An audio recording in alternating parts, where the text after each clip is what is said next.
Good morning दोस्तों उम्मीद करता हूँ आप सब ठीक होगे। दोस्तों आज जो हमने बाइक मॉडिफाई करनी है वो स्प्लेंडर बाइक है और बाइक एकदम पुरानी है और इसका कलर भी एकदम बेकार हो रखा है। इसमें गहरे गहरे गड्ढे पड़े हुए टंकी में, तो इस गड्ढे को भरने के लिए हमने पुट्टी की है, इससे पुट्टी का इस्तेमाल किया है और इस पे हम पूरी बाइक पे टेप करने वाले हैं।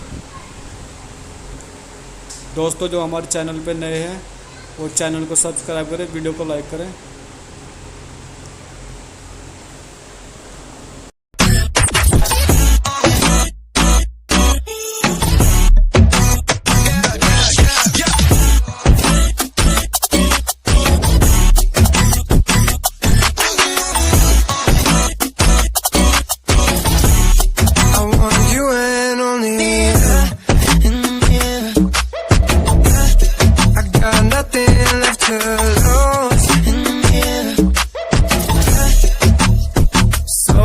Keep waiting for you. It's the only thing that I can do to keep my composure.